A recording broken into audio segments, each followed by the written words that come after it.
I think One Nation's been the only consistent political party for the last 20 years. They're not talking about you. Alright, well let me tell you, One Nation is talking about you. It's like the media's run away from One Nation. They're too scared to ask us any questions, mainly because we're straight talkers and we've got the answers. This is like a call to arms.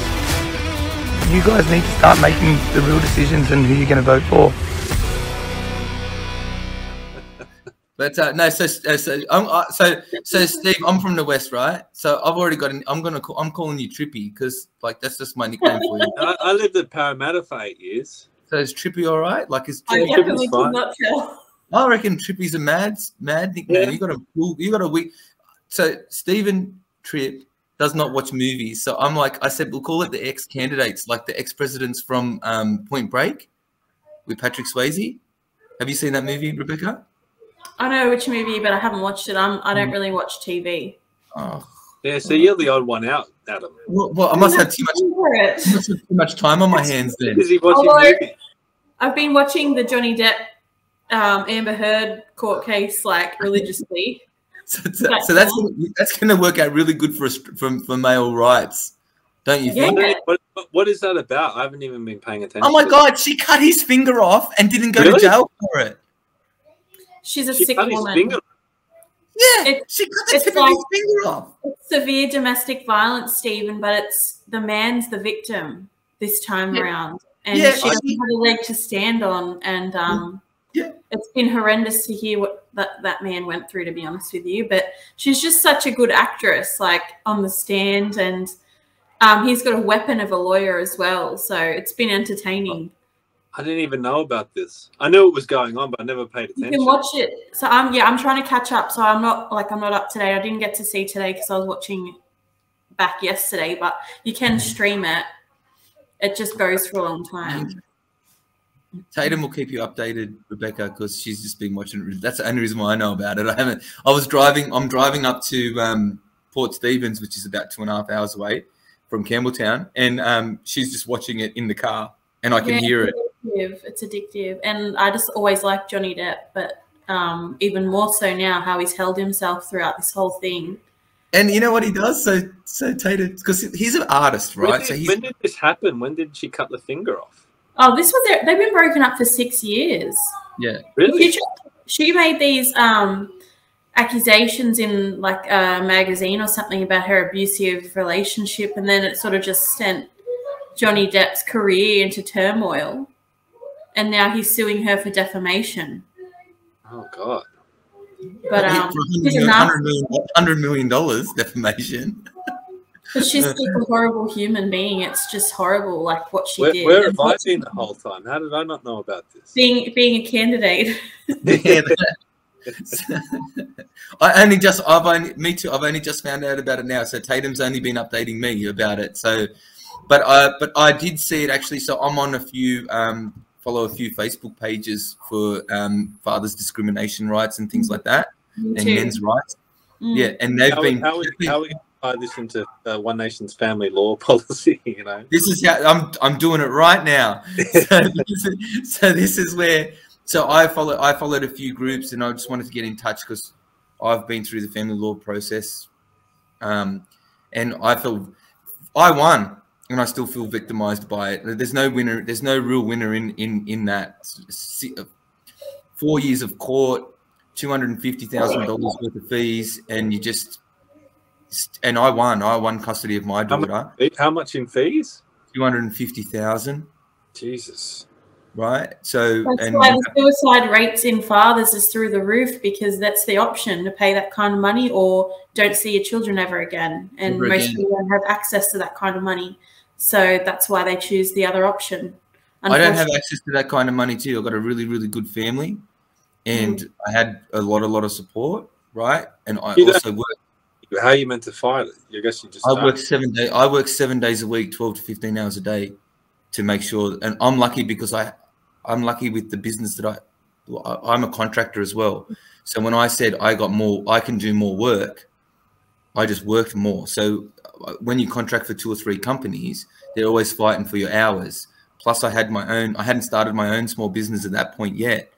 So I just went to all three of my companies that I worked for and said, like, just give me as much work as you got. And all I did was work. So funnily enough, it worked into my exes. Me and my ex are all good now. Everything's all kind of kosher and sweet now. My daughter's really happy and healthy. She sees her mother.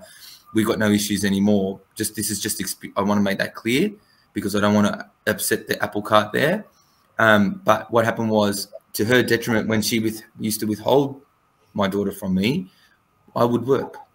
So when I didn't see my daughter for 3 or 4 months at a time, all I did was work.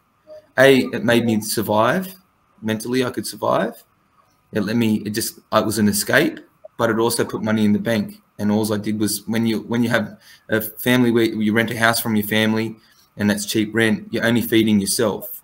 And I don't eat through the day anyway. It's only dinner I had to worry about. I had no cost, little to no cost, only my van and tools that I had to pay for. So I just put money away for the 2 years before court started. And then once court started, you get hit with a $40,000 bill straight away.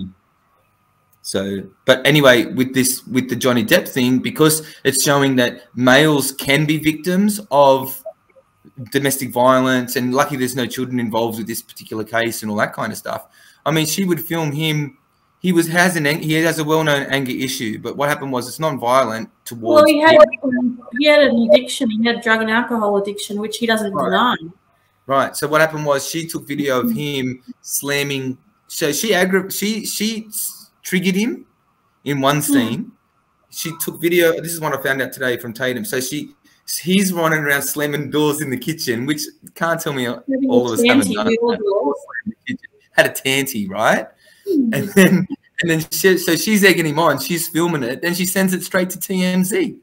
Oh, God. And go, look how violent and aggressive this guy is. And then she edited it. So she only sent a clip, and then his defense lawyer, or his lawyer, has like some sort of expert video analysis guy, and he's broken it all down and gone, well, this is how you can tell it's all been edited and all this kind of stuff. And same with all the bruises and everything that she ever had on her body, it's all makeup. So it's very good to see such a high profile case where the woman is actually quite, well, as far as I know so far, is quite the perpetrator. And Johnny Depp being so famous, he can put it out there for all men.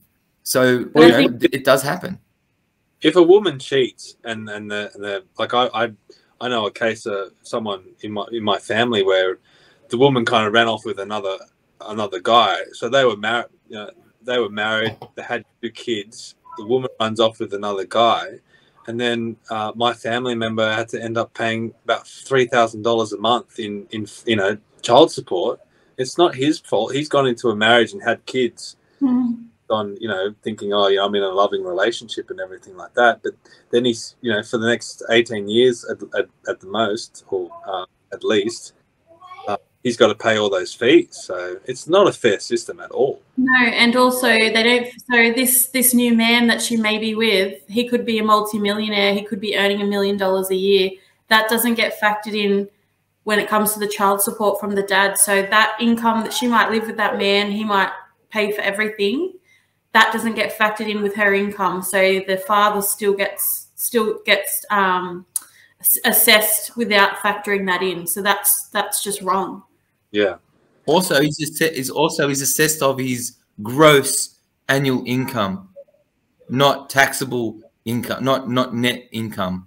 So what happens is, say you get, I don't know, if you're on 120K a year, let's make it more realistic. Say you're on 80K a year.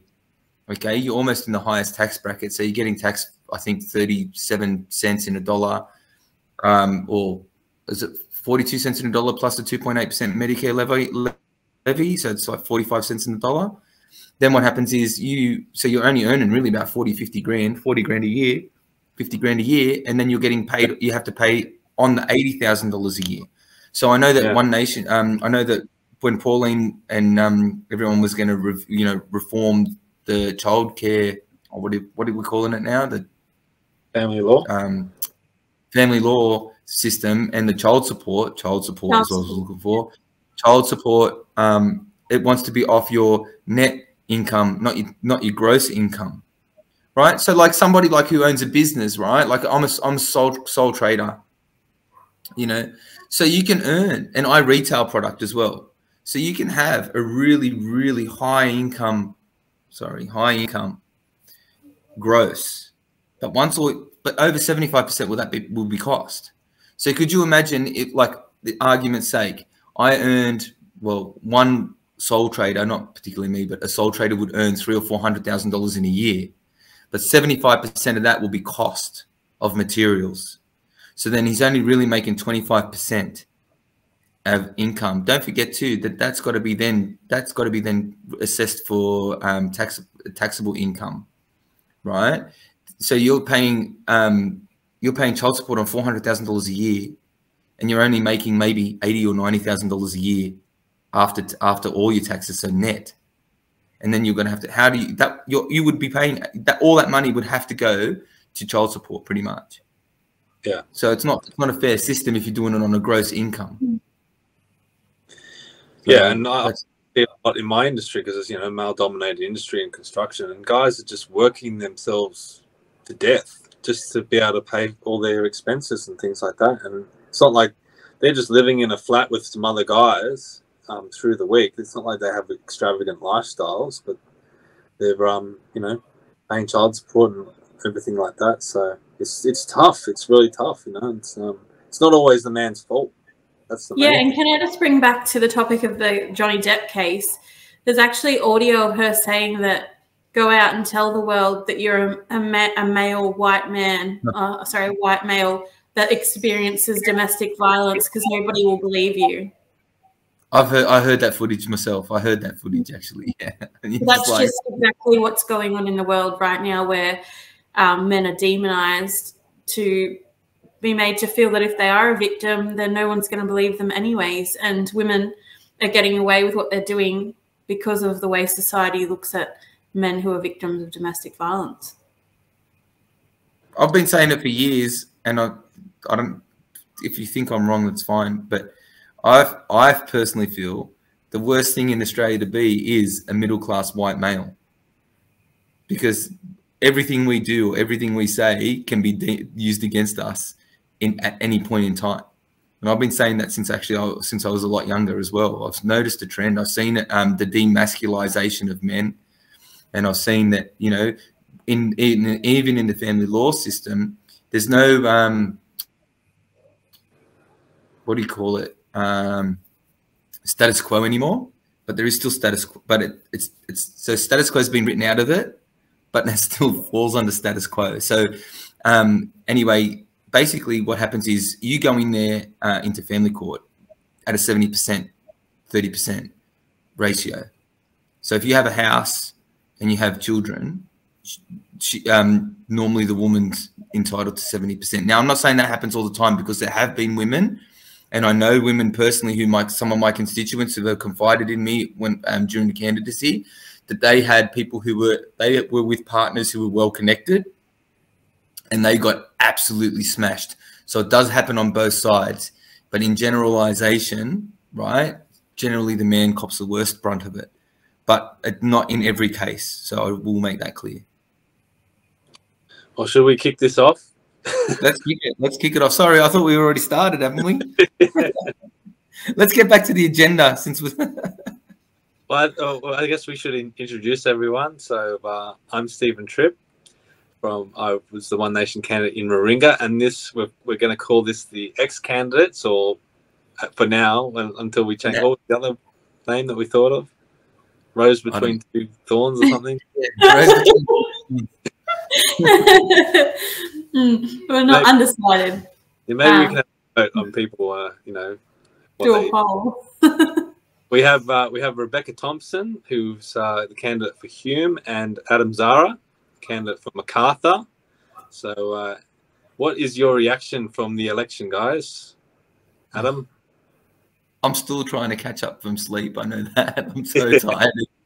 I am fairly exhausted. I slept pretty much all day yesterday. We got to the motel room and just straight into the bed and just out, because well, we've done bad parenting. We've got the kids with the grandparents, and we've just, me and Tatum and I have just kind of gotten away for a couple of days because what an experience. Well,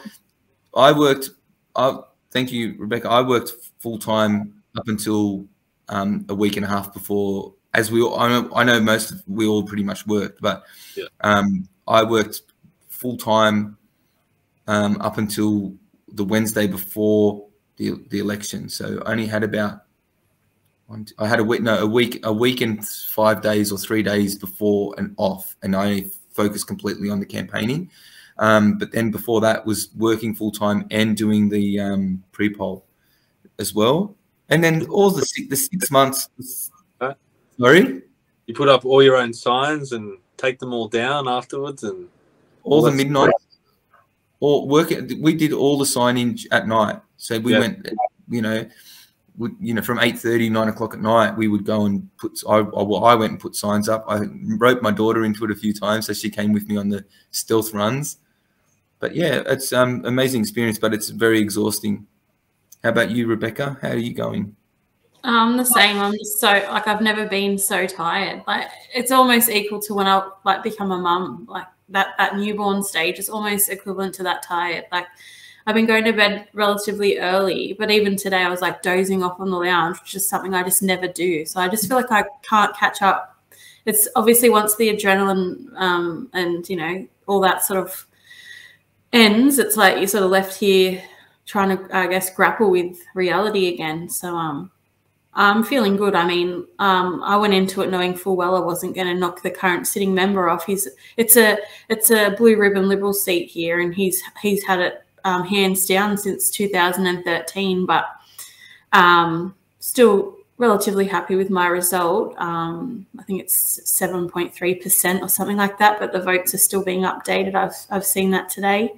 But yeah, it's just what I found is that a lot of people, which I wasn't aware of, a lot of people following me, I guess, sort of had it in their mind that I could have potentially won, so they're just trying to come to terms with the fact that I didn't. So, I mean, that's disheartening when you hear that, but I gave it the best shot that I could have, so I have no regrets.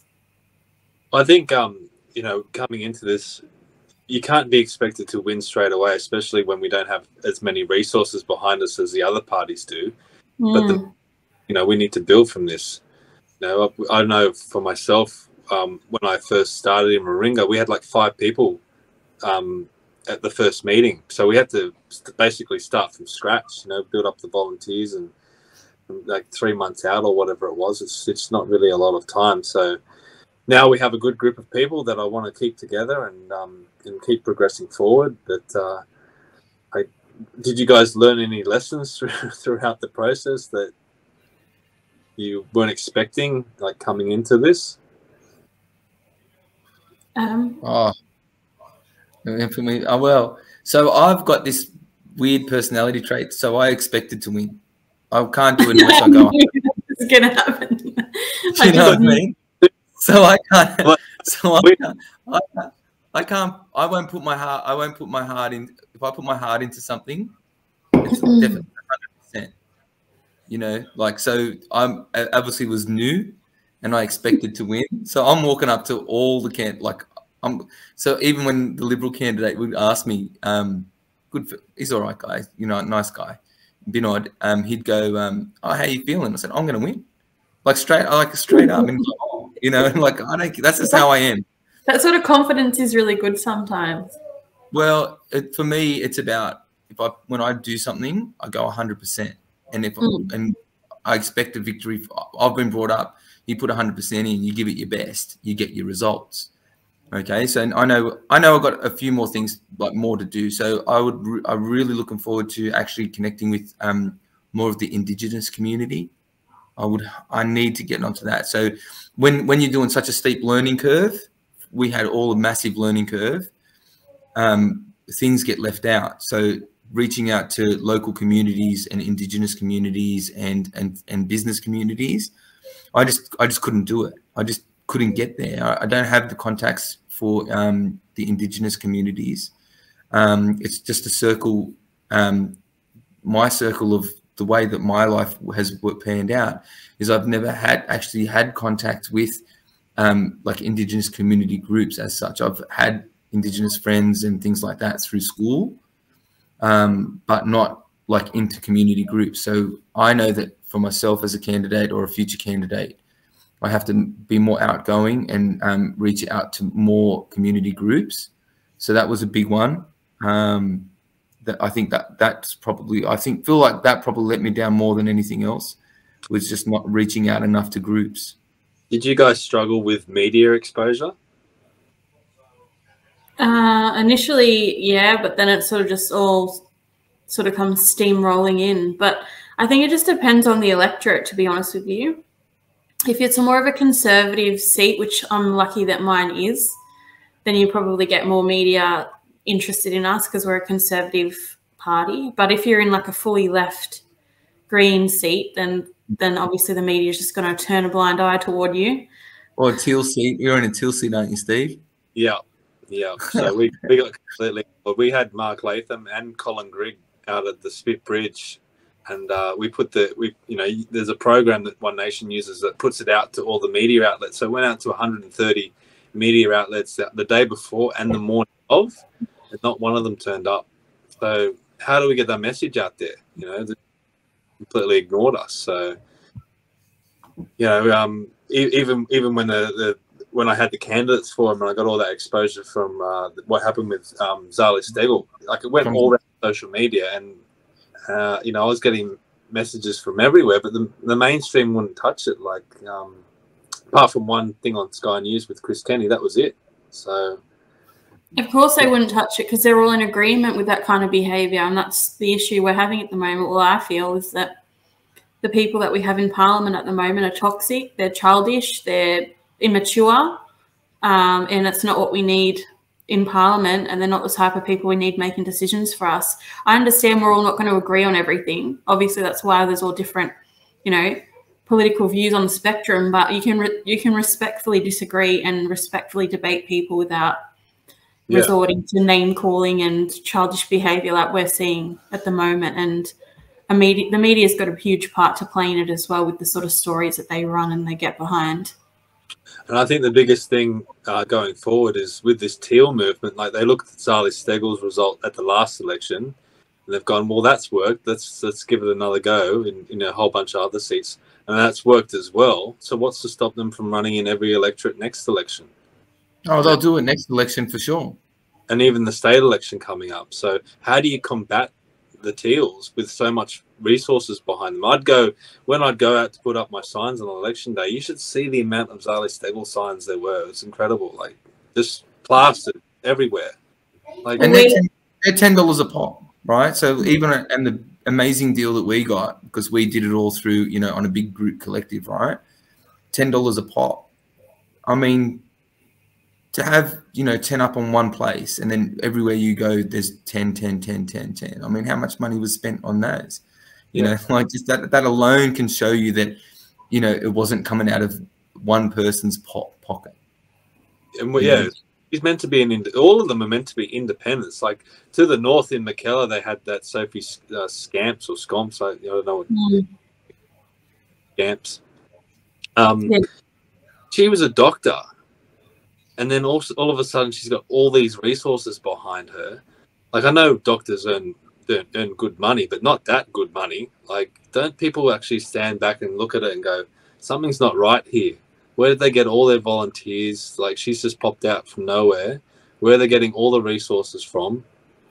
What you know, how is anyone meant to combat that, you know, going forward? It'll repeat the process in other electorates as well. I think that the voters they have no idea, because I experienced a similar thing. I had an independent that I was running up against, an independent who at one point was on the C200 website, but then all of a sudden vanished, even though there were screenshots of it. And then she sort of basically, you know, stood up and said, oh, I'm not affiliated to Get Up. I'm not affiliated to C200. I'm a true independent. But come day after election day, there's an article saying she had $300,000 in her campaign. So, you know, compared to that, I didn't stand a chance. But when it comes to constituents, they're so critical when it comes to like, why was there only one corflute around our area, and why didn't you have coverage on election day? It was so disheartening to see that you didn't have people at Warringah, and there was all this sort of thing. And I had to end up saying, where were you? I had to end up saying, you know, you do realise that these people have 1,500 volunteers because they get paid to do it. And I said everything that I was doing was paid for out of my own pocket. And I said, if my signs were to be taken down from council, which they were, or if someone was to steal or graffiti them, that's $8 or $10 out of my own pocket that I'm going to replace it. So these people, like the major parties, even UAP, they weren't funding their corflute. So if someone took 200 overnight, they're just going to pop them back up the next day. So people need to be aware of the actual playing field that we're in. It's far from fair and equal. It's meant to be governed by representation. Like, it's meant to be just everyday people like us standing up for our communities. It's not meant to have such big money behind it.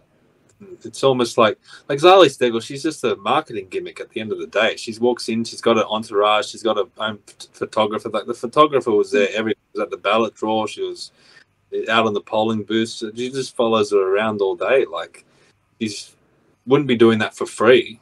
So, and then Zahra Stegel claimed to have 1,400 volunteers. I think I had like 14.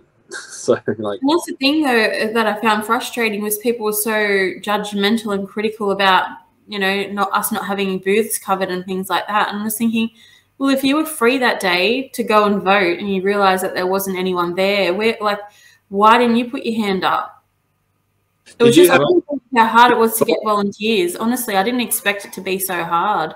I was really lucky. So I was really lucky that I got into contact with the previous candidate, Shane, put me into contact with one of his volunteers who was involved with the church, and that was one. And I also got contacted by another community group called Stand in the Park. So I had the Good Church and Stand in the Park, and between them, I had volunteers who did my letter drops for me, and they were walking and like Ks and like, it was unbelievable. They were thousands and thousands of letter drops each they were doing, and then they had their own little competition between them, and they were just going like full on. I had 30 booths covered out of the 49 booths on polling day, and I had 3, and with Rebecca's help, I had 4 pre-polling booths covered pretty much the whole time. So, you know, like, I can just tell you, like, it's important to have your booths covered, and it's important to have volunteers 100%, but it's also, at the end of the day, it's what the people really want. And I think what happened was it would have to focus more on education of voting over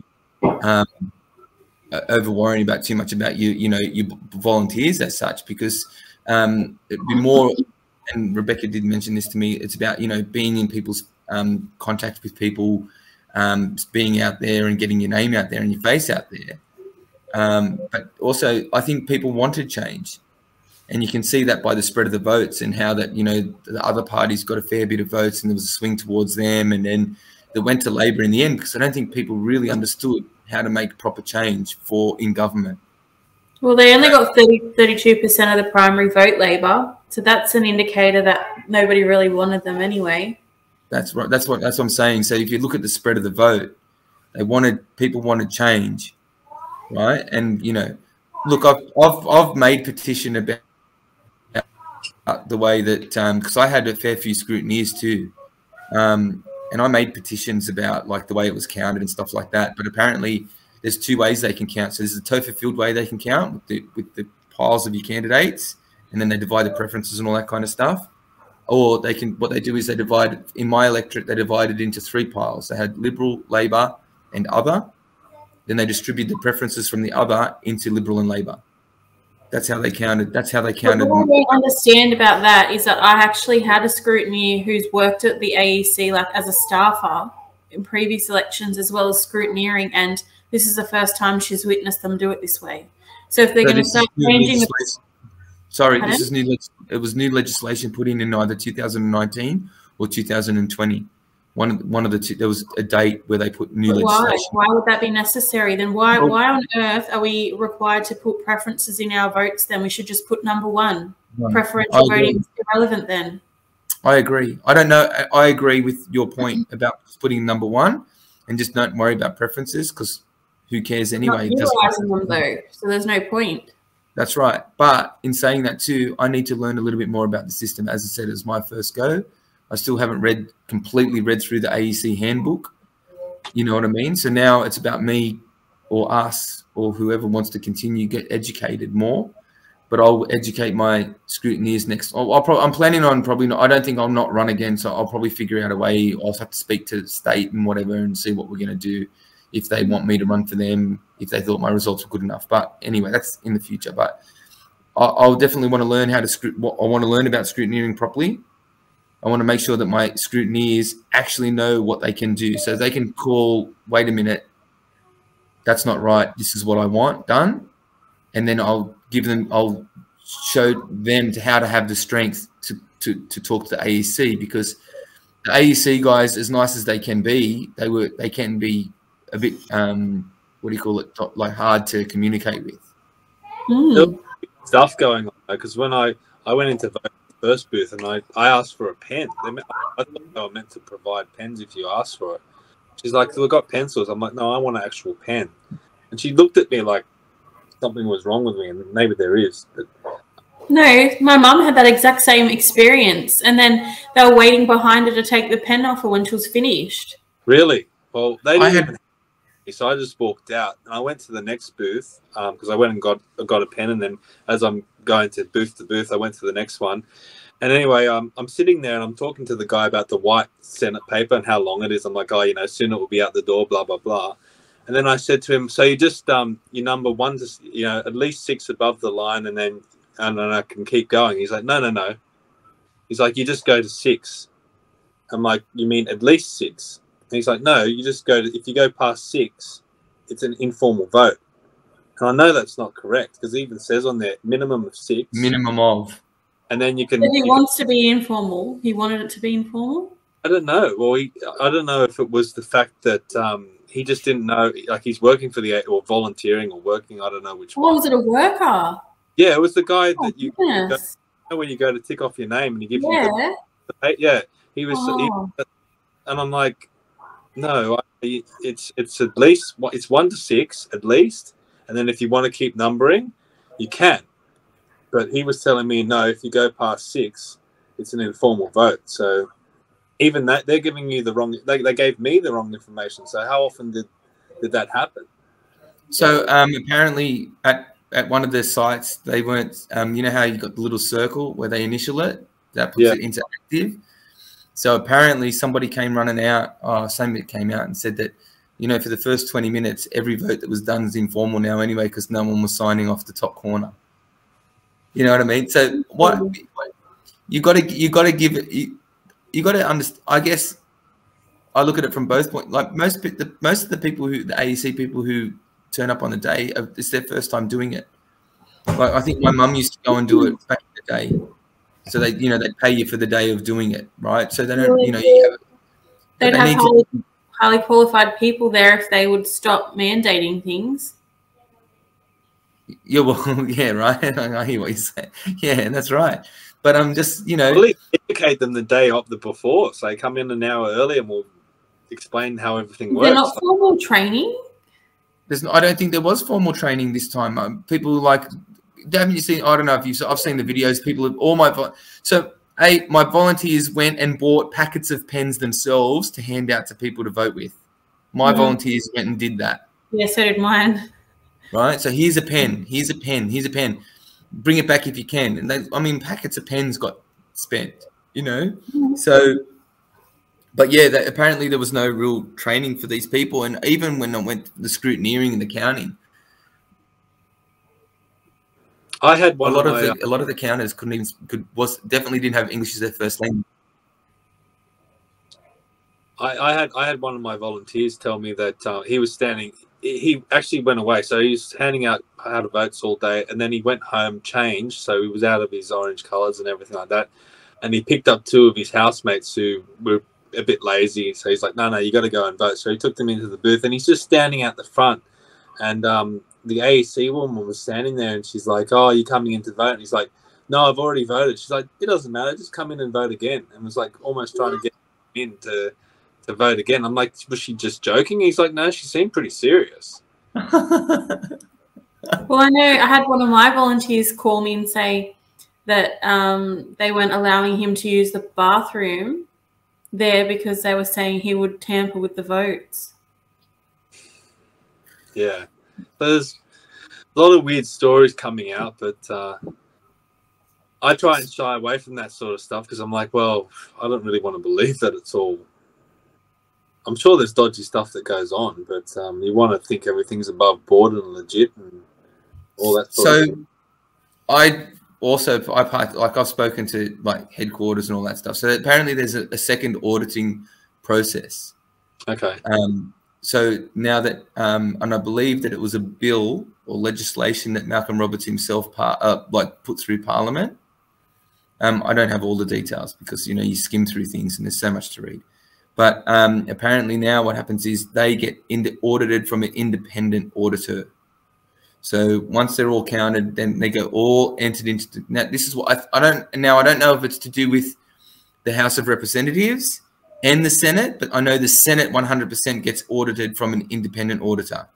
So that's what they're doing now. So what they do is they've got to scan every single ballot form into a computer system, and then the computer system goes through and audits it as far as I'm aware of from what I can understand from the message that I was received. Were you guys by the result? Yeah, massively surprised because the feeling on the ground was way different to what I got, what I ended up. Realistically, right, and people will laugh at me for this or something like that, but realistically, from the feeling that I had on the ground, don't forget it's coming from somebody who thought he was going to win, right? Is that realistically, I thought from what I saw, I would get 12 to 15% primary. Have you got a Climate 200 candidate in? See, that's what you're doing wrong. Maybe you look better in teal. You know, maybe next time put the teal on. And next time I'm just going to wear red. Look, honestly, if I can chime in on it, I think, and I've said it to Adam as well, his electorate is a very difficult one because of the demographic. You've got so many different kinds of people with different backgrounds, different cultures. And unfortunately, the way that media has put One Nation out for years now, it's very, very hard to get certain, you know, groups of people on side with us because they just can't get past the fact that they believe we're racist. So that's what I felt like was working against you in Macarthur, Adam. And I can tell you that every time I spoke to a specific group, we'll use Islamic because we know that's what we're talking about. So Islamic group.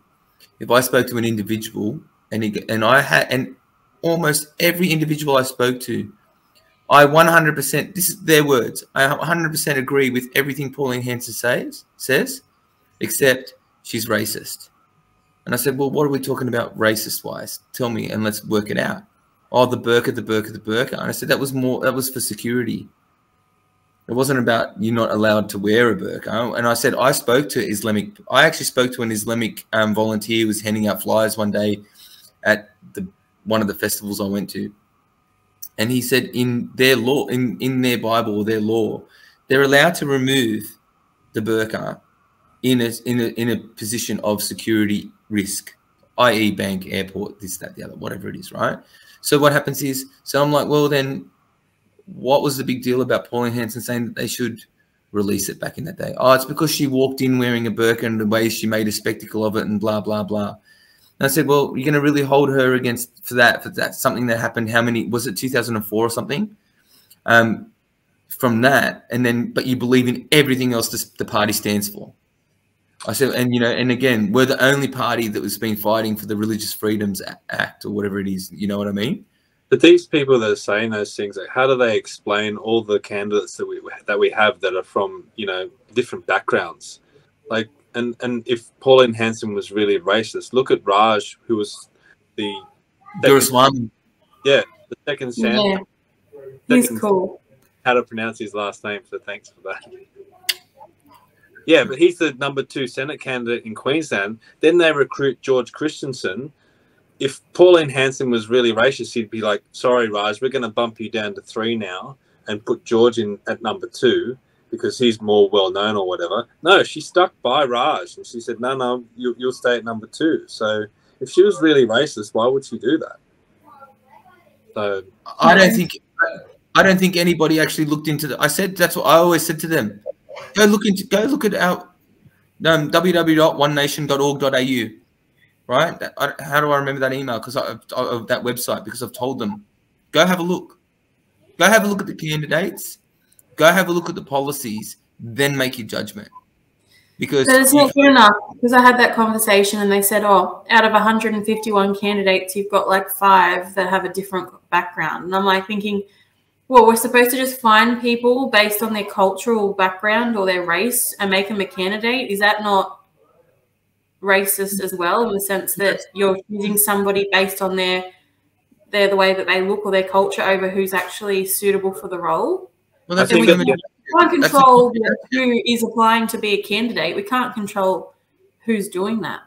That's the leftist ideology. That's that affirmative action kind of thing. That's like, it doesn't matter if you're qualified or not qualified to do it. And this is a bit of a hot topic, you know. I'm not trying to pee anybody off, but it's gonna, because it's what happens is if you're not qualified, yet you're a certain colour, you should get the job. You know, like why that's, to me, it's all racist. You should be based against your ability to do the job. I think sorry, mate. People are going to believe what they want to believe. So there's people out there that want to believe that One Nation's racist. You're not going to be able to change their viewpoint, even though if we can. Sometimes you can. That was my goal. This whole election, I wanted people to be able to look at One Nation differently. That was I wanted people to see that, well, if they liked me as a person, then they needed to look deeper as to why I'm representing that party then.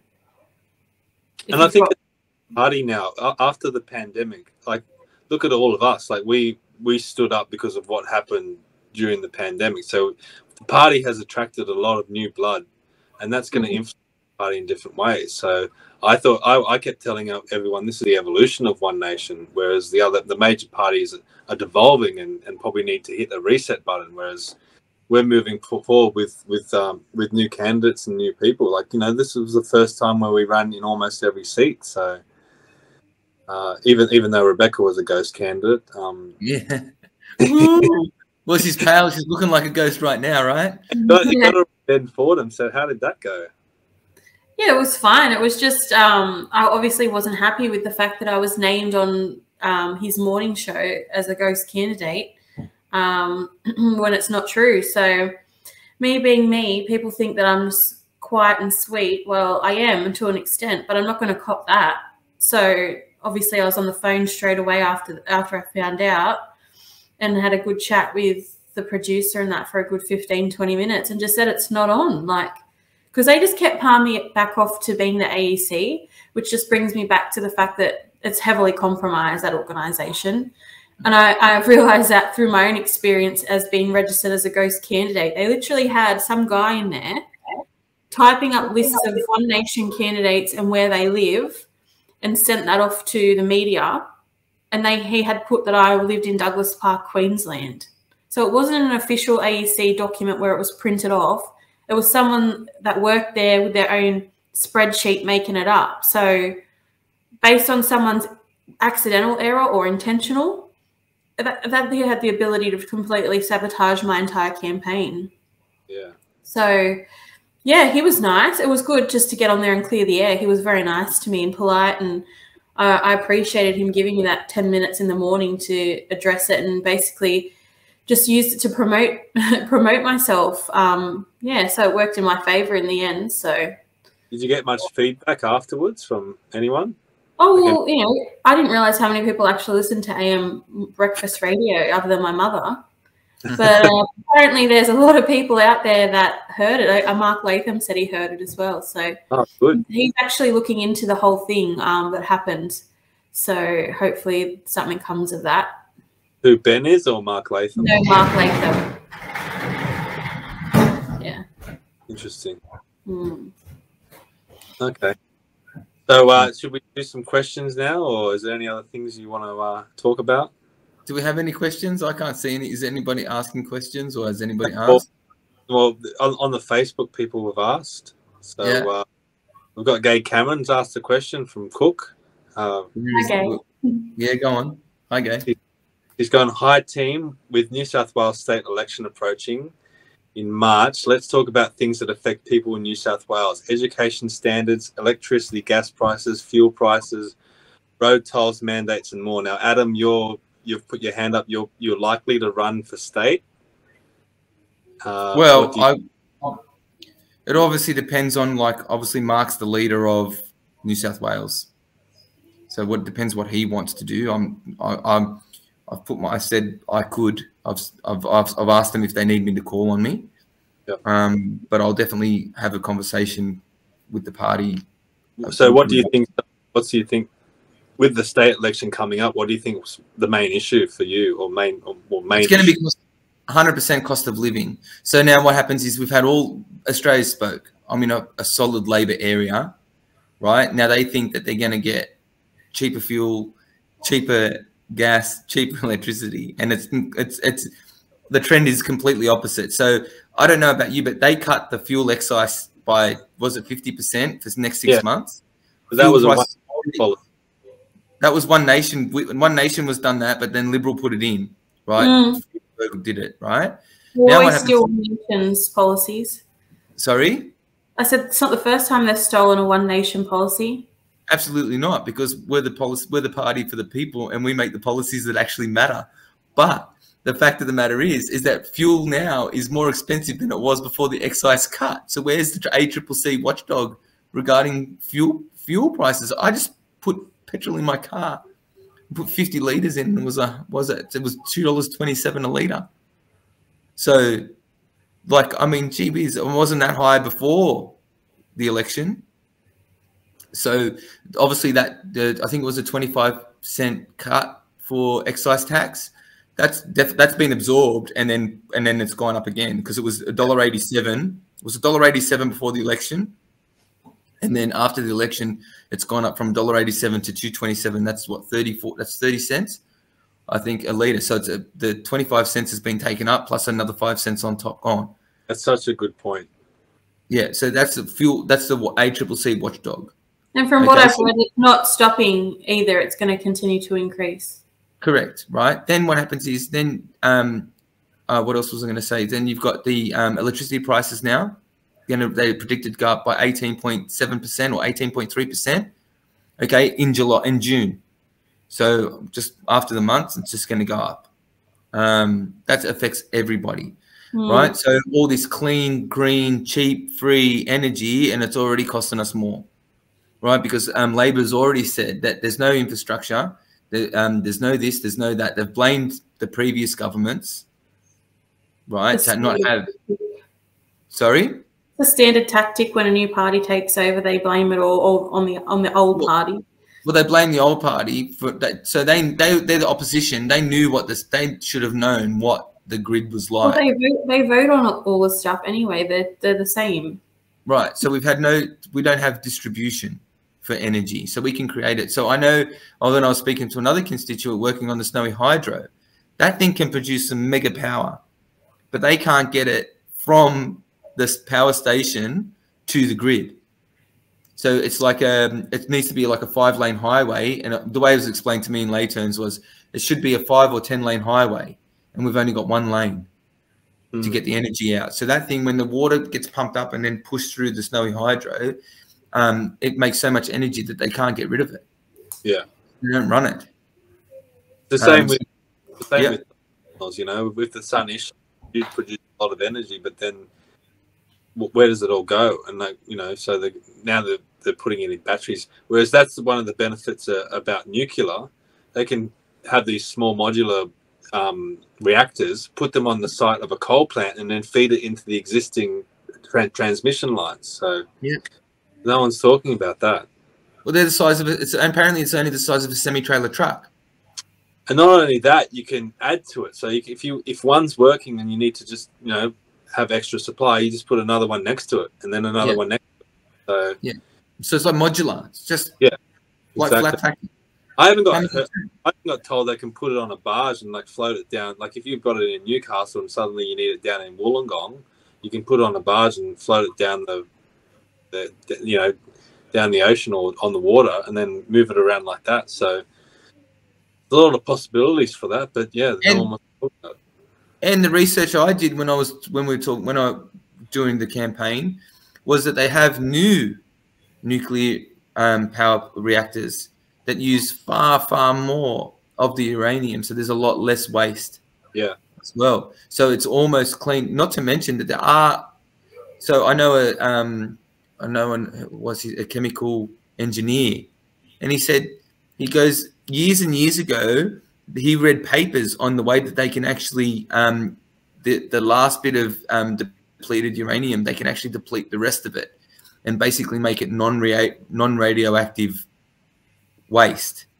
That means you could just go dump it somewhere and you don't have to worry about it. It can't be turned into a bomb. It's not radioactive. It doesn't think. So this was a paper that he was reading. So imagine if Australia took on technology with the brains and engineering and everything we have. Imagine if we took on nuclear power, right? Because that's the only way we're ever going to reach a carbon neutral kind of thing anyway. We all know that.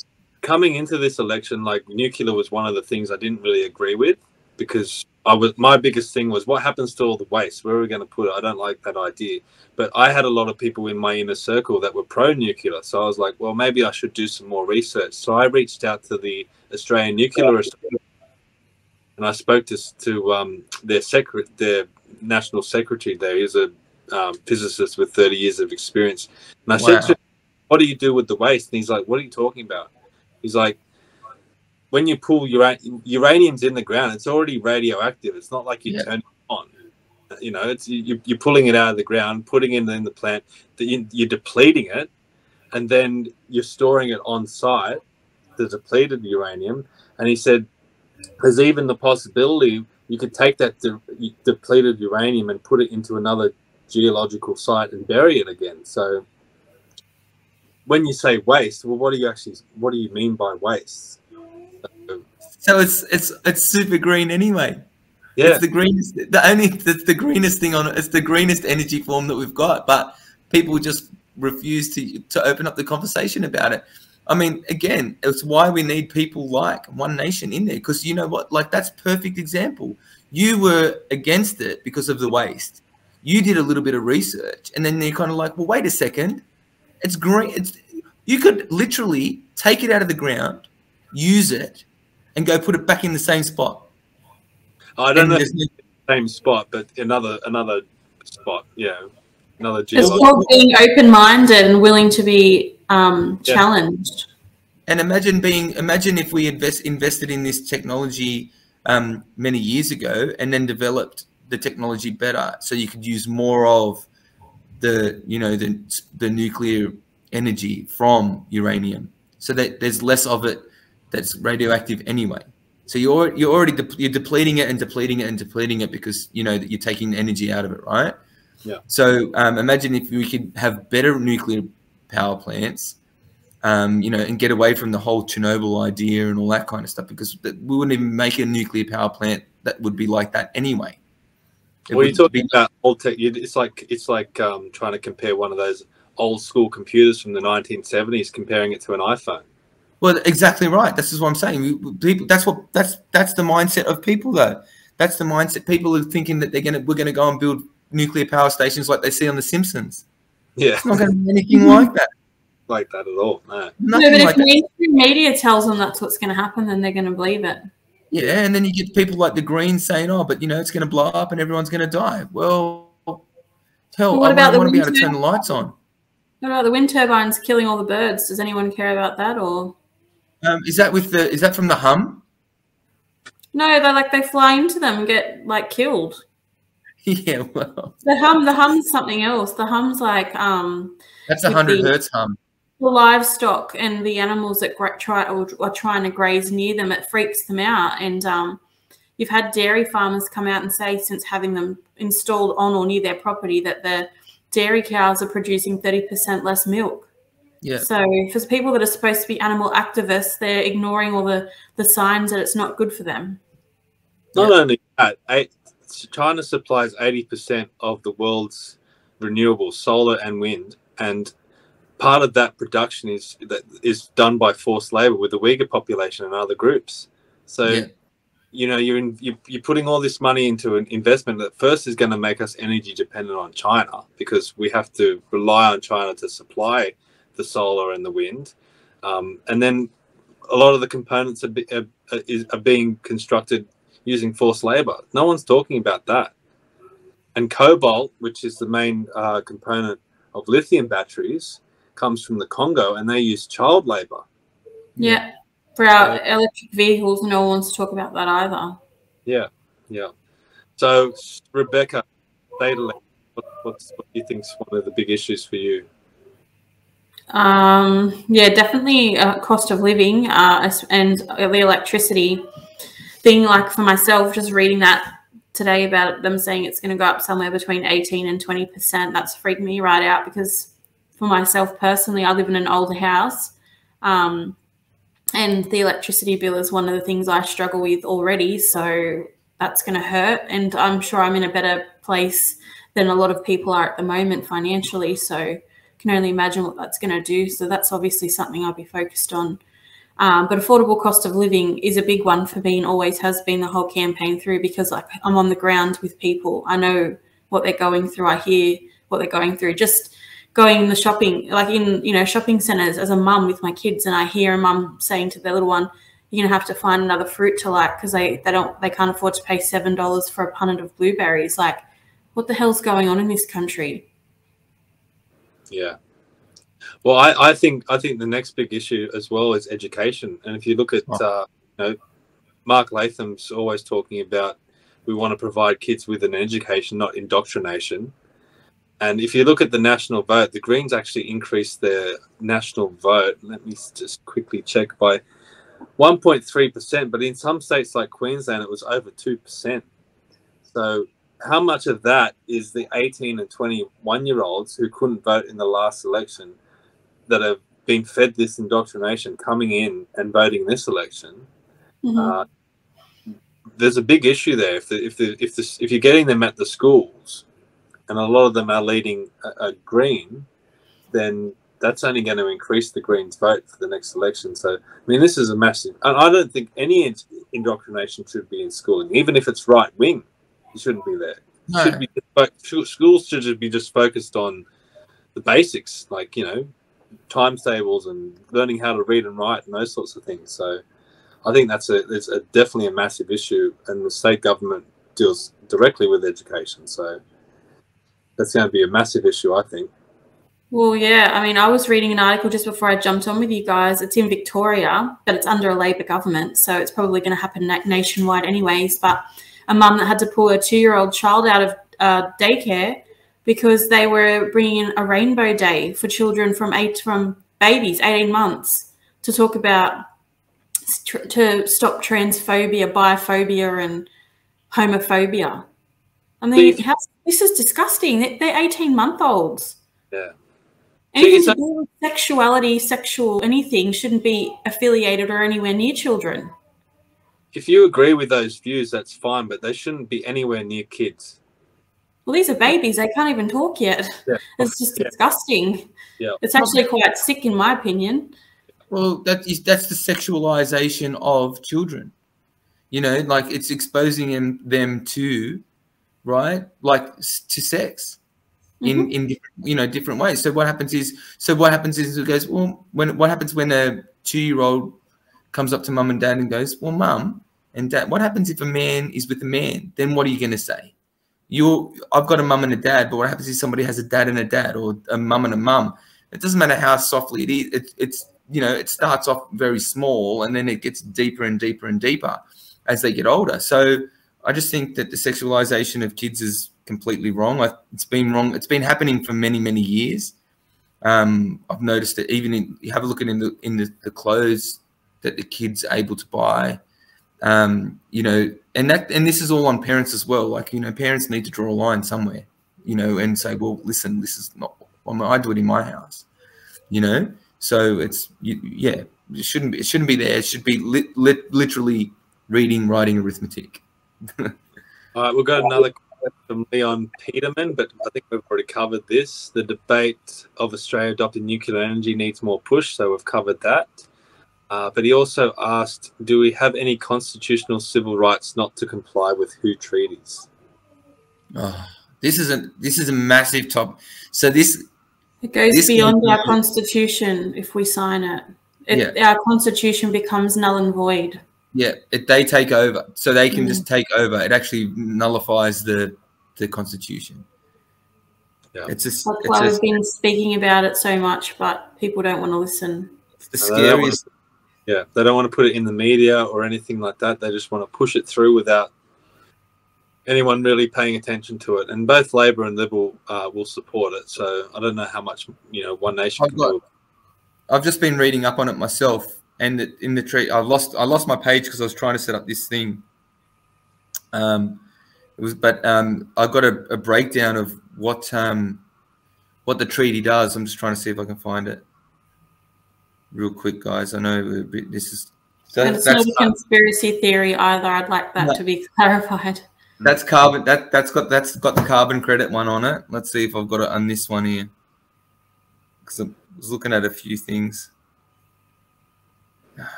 But you just don't cede national sovereignty. Like, I think Australia's always been a good citizen of the world. Like, we've always pitched in when you know, other countries need help and things like that. So we don't need global bodies coming in and dictating to us how we should react to certain situations. So any ceding of our national sovereignty should be resisted. So I found. Sorry, guys.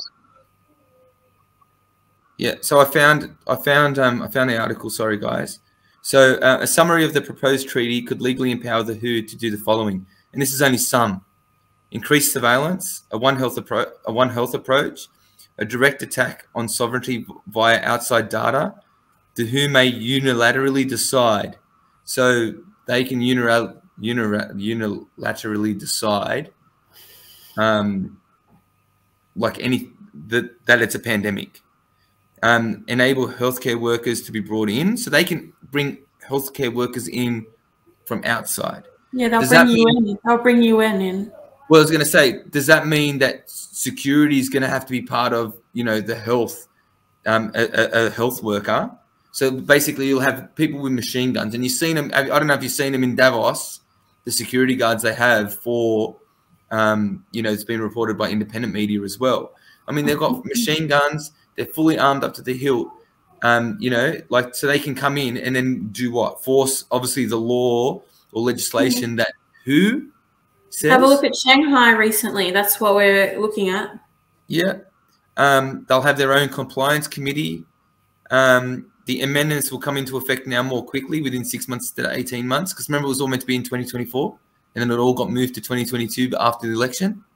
Well, we've got Labor as well, so that's not really comforting considering they're the ones that signed the Lima Declaration back in '75. So they're here to finish the job now. Yeah, so there's hold on a second if I can find it, about 15, 20 points on this particular document. And I will try and get it up on the Facebook. Now, this was done, this is from the WHO IHR treaty will override constitutions of Australia and America. And this was from Cairns News. And this was 2 months ago. They already reporting on this. Right? So that was from 2 months ago. This was an article that got sent to me. So yeah, so like this, and people are talking about this as a conspiracy theory. I can tell you that no good will come. I wish that it was. No good will come from signing a treaty where they can take over our government. You want Klaus Schwab making the calls for Australia, mate? That guy, I'll tell you what, it's just I'm laughing about it because I can't believe it. He's like a James Bond. It's worse than James. It is exactly James. We need James Bond to come and get this, to come and break down these organisations. We need it. Yeah. Or we just need like 500 Pauline Hansons. No, I mean, exactly. Pauline's been calling it out for how long? And yeah, but she's also tough as nails. We need more people like that. Yeah. Well, she was the first one I ever heard talk about Agenda 21. So she's been all over it for a long time. Yeah, because she warned about foreign influence like back in 97. Yeah. And when she says foreign, she's not just speaking about people of a different nationality. She's talking about people that don't have the best interests for our country here at heart. I'll do our last question because we could talk forever. Well, politicians do that, right? We've got to release some content for the other episodes. So yeah, I think so. This is from Harry Jeffries. Harry. Yeah. Hey, Harry, how you going, mate? we both know him. This question is: where to from here? What's the next step for the Three Musketeers? Well, you go first, Steve. Me? Yeah, you go first. I think I'm just going to let this up. Well, I'm definitely going to stay involved. Whether I'm a candidate again, I'm not quite sure. But I think we really need to be smart about how we progress forward. And we definitely need to do something because we've at least built up a good amount of infrastructure in terms of volunteers and supporters. That I know here in Warringah, we've got plenty of people that are very interested in moving forward and staying involved. Whether it be in the party or other smaller groups. So I think that's something that I'm definitely going to focus on moving forward. And this podcast is a part of that because I think we definitely need to keep our names out there and be discussing these issues. But we also need to form community groups, discussion groups, those sorts of things, and maybe start adopting some of the tactics of the left that have worked for them and start using them for us because I think they really caught us off guard, and I think whatever's to come, we're talking about the WHO treaty, we're talking about future pandemics, and maybe future lockdowns. We don't know. Climate change propaganda. Yeah. So we need climate change lockdowns. Yeah, exactly. So we need to have our own infrastructure in place to be able to adapt, to pounce on these situations when they happen instead of being caught off guard. So I think for me, it's just trying to build up the volunteer base, trying to build up awareness, and trying to spread our message. Because for me, the biggest issue that I faced during my campaign was not getting any exposure from the mainstream media. And if the electorate don't know who you are, they're not going to vote for you. So we need to build up our presence, build up our message, and then we can I can think about maybe running again in the future. So that's what I'll be focusing on going forward. Rebecca? Well, I just need to breathe for a bit. I mean, yeah, it's been nice the last couple of days just being able to be with my kids and stuff again, but I definitely won't be giving up the fight. But yeah, we'll see what happens.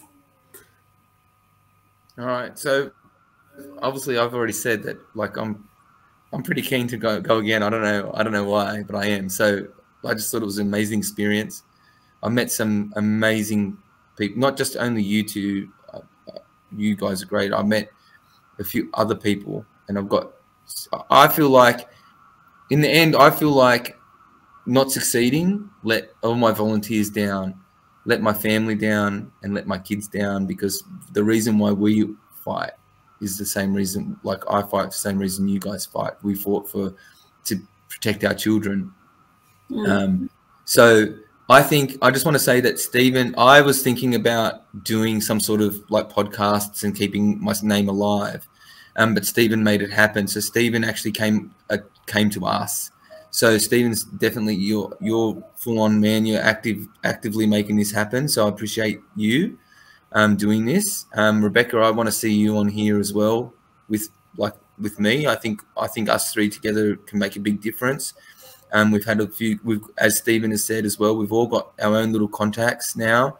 We can definitely speak to a lot of other candidates who I still will know will be interested, at least in maybe not in running, but at least in keeping the dream alive. I mean, we've got to keep the fire alive. I think we all three of us started a small fire in our electorates, and I think that we can only make that grow further. I think we can be of a big benefit in state as well, because state is where you really attack your mandates and stuff like that, because that's state run. Even though is your state, your current serving state member, Labor as well, Adam? Oh, mate, it's all Labor. Well, I'm all Liberal, so yeah. So imagine if you imagine having, you've got we've got a Liberal council, which is why my signs didn't get ripped down and carried on silly, like he was really fair. Then I had so we've got Liberal council, Labor state, and then again Labor federal, with a Labor obviously government, so like federal government overall. So I think we need a real conservative opposition, and I'd be a voice in there for the conservative side of things, because if you follow that left agenda, it's like I just can't wait to see the left agenda people wake up and realize that. Well, what happens when they can't plug their iPhones in and charge them? Or they'll blame us. They'll blame the conservatives. That's our fault, right? Because their house battery went flat, and guess what? Unlike what the Prime Minister says, the solar power doesn't work in daytime. You can't charge. It doesn't work in nighttime. You can't charge a car at night with solar panels. It's the battery that does the charging, right? And then if you're things from A to B, they don't think of the things in the middle. I know one of the things that Zahra Stegel says, I think she said she wanted to have everyone owning an electric car by a certain date or something or other. How the hell do you afford them? Because I can't afford one of them. Well, that's what net zero means. Yeah. Net zero by 20. So they want to do a 75% reduction or so 80% reduction. That's the Greens and the Teals, right? Now, because Labor's going to has to form the government with them. They're going to have to bow to that. No, it looks like Labor's forming the majority government. Minor, but it's still going to be minor government, isn't it? No, they've almost achieved the full 76 seats. Yeah, they got 70 at the moment. Okay, well, which is actually better, to be honest. Well, it is a bit, because they won't have to bow too much to the Greens, but if they want to get anything through, they'll still need support from them, won't they? Depends on the Senate. Depends on the Senate. Yeah. Okay. And Pauline's still not out. She's still hanging in there. And actually, did you guys hear about UAP might have a Senate candidate elected? Melbourne, Victoria. Yeah, I saw an MCJ report. I'm happy with any minor party that's on our side, though. Yeah, absolutely. But I just really want to make the point about the electric cars. I don't know about you guys, but I live in a two-bedroom unit with my wife, and we've got 2 cars. We have 1 car space, so obviously we can charge 1 car at night. But where do we charge the other car? Like, does anyone think about that? Like, well, I live in the middle of nowhere, and it takes 25 minutes for me to get anywhere to do anything basic like shopping or groceries. So, yeah, I don't know how I'm going to achieve just doing day-to-day stuff, having to charge my car up every 5 minutes. Yeah. I don't think I'd be able to run my business with an electric car, because I do over 1,000 kilometers a week. So that's over 250 Ks a day with a fully laden vehicle. Yeah. And what's the battery charge going to be on? I don't know. I just don't see it really working out. Maybe it could be possible in the city. Maybe. But I get frustrated as well, because it's unachievable again for the everyday Australian. A $65,000 car, which is like the bare minimum, for something like half decent, that's like $95,000. And then you've got to look at the additional expenses, like installing a charging station at your home, which I believe is anywhere from $5,000. Where am I supposed to get that kind of money from to begin with? You can't park your car. Some people don't have car spots at their place. They have to park on the street. Well, how do you park? How do you charge you? They're going to have designated car spots on the street with charging stations at every single one of them, just so everyone can charge their cars at night. Like, is anyone thinking? Well, my street doesn't even have street lights or gutters, so where are they going to put one here? Yeah, you'd have to park your car. You'd have to park your car at the local Woolworths and get the charge. 25 minutes away. And you'd have to get your wife or husband to come and pick you up after you drop your car off. No, I'll just do it how the Greens want me to do it, and I'll just ride my bicycle to the car and then drive the car home. Yeah. I'm going to go. I'll tell you what I'm going to do. I swear to God, I'll get horse and cart. No, you can't use You're going to carry all your tools on the horse, Adam? Yeah, I'll have a cart with plantation shutters in the back and all my tools. But the problem is I have to pay carbon tax because the horse will fart too much methane. That's what Steve was going to. That's what you're saying, right, Steve? Eh? Yeah, exactly. You can't use the horse. Steve would never use that word. I'm just saying it's look, it's flawed. We know it's flawed policy, right? It's just that everyone. I mean, I like on pre-poll and polling, I saw well-to-do over middle-aged men. You're not doing enough on climate. You're not doing enough on climate. I'm like, mate, where have you? What? How do you fall susceptible to this ideology of like this whole green thing? You know, I understand that none of us want to kill the earth. We're all going to try our best way to save the earth as much as we can, honestly, right? And to be honest with you, the green policies to me seem like they're going to do more damage than good. Well, what about all the mining involved to produce solar panels and things like that? They don't about that. Did we hear what was that ratio to produce a 500-pound battery, which is a 500-pound battery is 250 kilos, right? So, and a car battery in an electric car is 500 pounds, so 250 kilos, right? And you have to dig out 5,000 pounds of dirt to get the materials, or 500,000 pounds of dirt to get the materials you need to make one 500-pound battery. That was a stat. That was some. I think Alan Jones came up with that figure, or somebody quoted that figure in a speech. I quoted from a speech of theirs. So it's pretty, you know, when you can just, I don't know. Why don't we make nuclear-powered cars? We can make nuclear-powered submarines. Well, they don't have all Climate 200 is not invested in nuclear. That's the problem. I'd like to see the actual statistics, the proper science that shows us how much, like, per car or whatever it is, contributes to this pollution that they talk about. Well, I know that I get to see it. I read the report from Volvo. Remember how we all got that report from that One Nation person? And it was about the Volvo. I can't remember if it was James Brown or one of the guys. I know who yeah. Yeah, right. So I read it. Sorry? I must have been left out of that. Oh, no, yeah. You're not missing anything, don't worry. No, it's all right. Like, I read it, right? Volvo themselves know that their cars aren't better for the electric cars they're producing aren't better for the environment.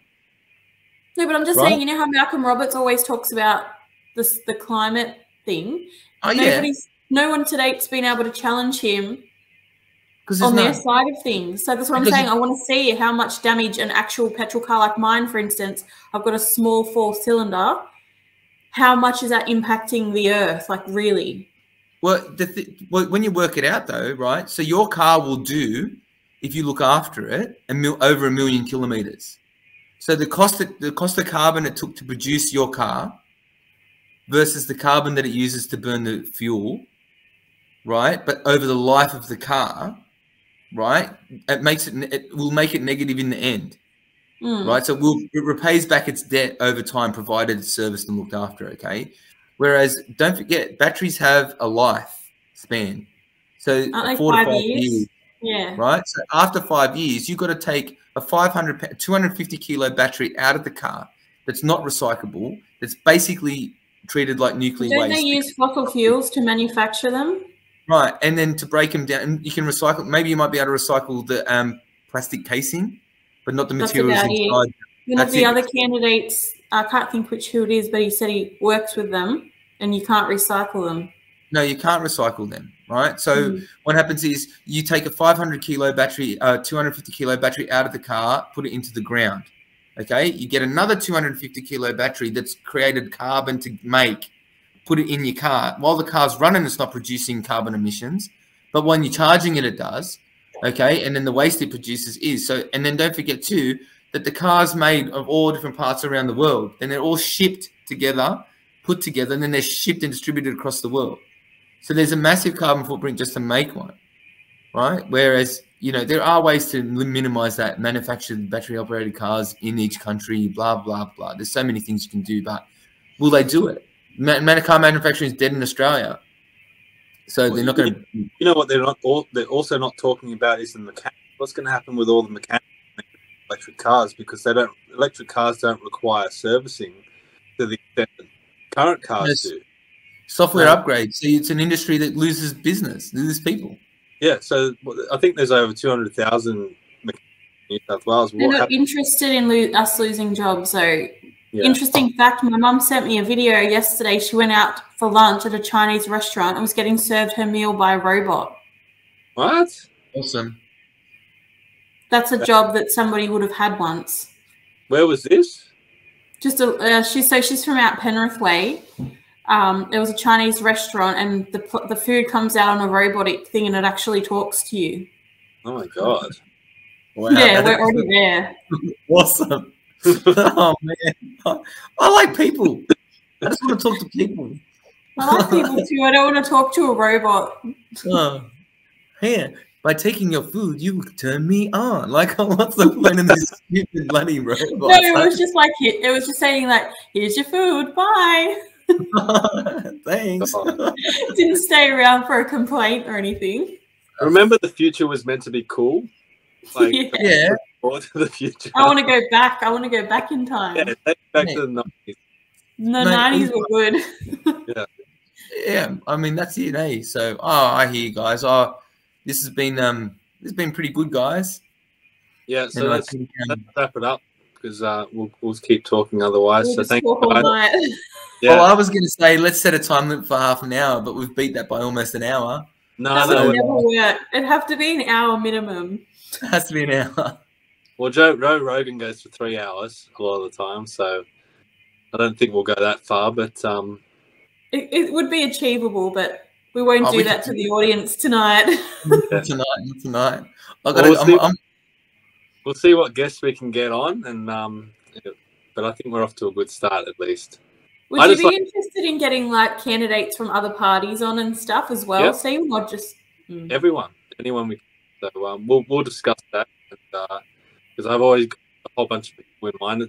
The hardest part is trying to cram them all in, because I guess we'll just be doing this once a week. So I'm sure if Gay is still watching, she wouldn't mind coming on. Would you, Gay? Gay would love to come on, I'm sure. Love it, Gay. Or what about Colin Fitzpatrick, who has a bit to say? I can't wait to have Walter Melbourne on. What's that? Oh, Walter.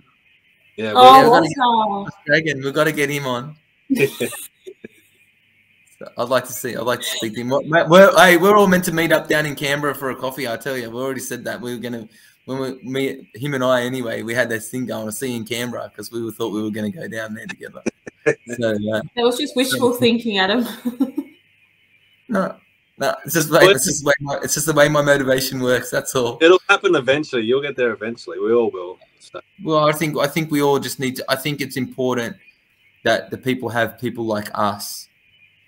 So that if we were brave enough to stand up, and we know how hard it was to do what we've done. We've all accomplished public speaking. We've all accomplished, getting outside of our comfort zones. We've all accomplished, spending our money to something that we believe in. Okay. So I think when people see that, and we all got a nice, solid volunteer base, people believed in us. And I think I don't know about you guys, but after the election was finished, I started experiencing extreme trolling as well. So that just gave me a taste of public life, and that's not really fun. I guess it comes with the job, but I think people need to realise what we're actually taking on when we do this. What do you mean extreme trolling? What happened? I just started getting inboxes from people left, right, and centre, just saying pretty, low and offensive things. Well, you must have ruffled some feathers. Oh, well, I made a statement about Labor winning the election that obviously upset people. But I don't know how you can support a party that talks about equality and women's rights and closing the gender pay gap and all the other stuff, but then resort to misogynistic insults because I'm a female. This is just the whole left side of politics. It's just, they're just hypocrites. And they just don't even follow their own standards. They attack the people. No, they attack people, not policy. Because they can't write decent policy. So they just attack the people who make good policy. And that's why One Nation's copped it the whole time. Because as a matter of fact, I mean, we were copping it pretty much from everyone, because they can't stand. As soon as if you stand toe to toe with another candidate and you're talking policy, most of them couldn't stack up unless they were really, really good, sweet talking politicians, which we were up against. Don't forget too, we were, you know, we're newbies, we're greenies, well, not greenies, that's the wrong word. Sorry, we're orangies. Excuse me, right? How dare you? Yeah, green, you know, like new. And sorry about that. And well, no, I felt the slap in the face. But we're green, new, and we're up against politicians that have been doing it for their lives. Not particularly me. My main candidate was he'd been doing it for 6 years, but it's far more polished and, you know, better versed than me. No one actually. Well, did you see this? I don't want to. No, I'm not going down. I'm not going to go down that road. You know, we had a bit of mutual respect for each other, and I'll keep it that way. Excellent. Good. Yeah. All right, everyone. Thank you very much for watching. Can we go now? Go now. I'm on holidays. I need a break. Politicians don't get a break, Adam. You don't get a break, mate. No, that's why I'm not a politician. Well, you're going to be. Right? We're ExCandidates. If you're running again, that's your commitment. You're in campaign mode already, mate. Yeah.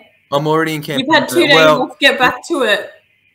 Let's just see. Let's just see. I'm not committing to it yet because I haven't spoken to the party. I haven't spoken to anybody yet. But I just feel like if we don't have representation of conservative representation, I think everything's going to go to hell. Personally. Well, can I just make one last comment when we're talking about that? Interestingly enough, the current sitting member of the Liberal Party here that won the seat again, he actually made Angus. Yeah. Angus Taylor. Yeah, so he made a comment in an article recently just saying that they need to evaluate their values within the party because he was shocked by, well, not shocked, but the results clearly showed that people in this area are looking to more conservative parties. Yep. So if they're going to go left and we're going to stay where they should have always stayed, then we're going to start to take more and more of their supporters. I was saying it from the start of the campaign. We're the new. If you're voting, we're the new Liberal. Yeah. We are. We are where they were 10, 15 years ago. This is where we are that party. They're too divided by their own factional infighting. They're more about that than the actual people, where we are the people. So, and so that's, you know, people are aware of that we're here and we have a message and we're standing up. Watch the media. I missed that last bit. Sorry, what was that last bit? Don't just watch. People can't just rely on watching the mainstream media. Two faces up there, you know. They've got to understand more options out there. There's more credible and, you know, vital. Absolutely. Well, I'm a living example of that. When I was told on mainstream media that I was a ghost candidate that doesn't live in the electorate, and here I am, 10 years strong, living in the electorate. Yeah. That's how accurate their information is, guys. That's true. Yeah. We'll finish there. Right. We'll see you all next time. Thanks for having us, Stephen. Enjoy your break, Adam. Bye, guys. Oh, yeah, thank you. See ya. Thanks, Steve.